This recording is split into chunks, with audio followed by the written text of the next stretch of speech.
juin 1997, à la suite d'une intervention chirurgicale, Serge François perd une jambe. Il est condamné à vivre dans de terribles souffrances. J'avais une douleur qui partait toujours du bas du dos, descendait dans toute ma jambe. Je ne pouvais rien faire, absolument. Aucun travaux, rien.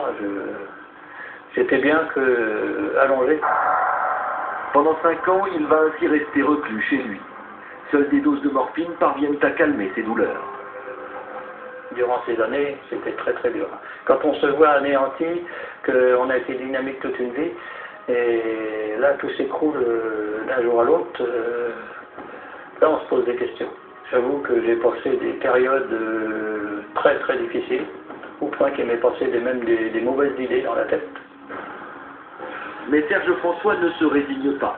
Le 12 avril 2002, aux côtés de centaines d'autres malades, il rejoint le pèlerinage de Lourdes. Dès son arrivée, les choses prennent une tournure particulière.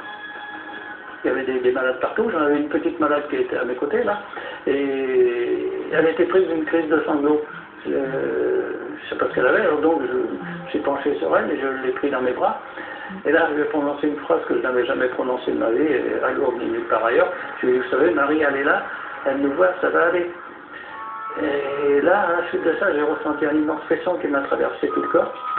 Je me souviens, ça m'a serré fortement la tête, ça me faisait même mal à la tête.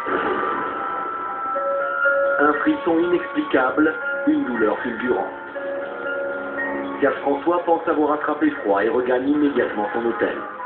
Mais une fois dans sa chambre, il a une étrange et irrépressible envie de retourner au sanctuaire. Et dans le couloir...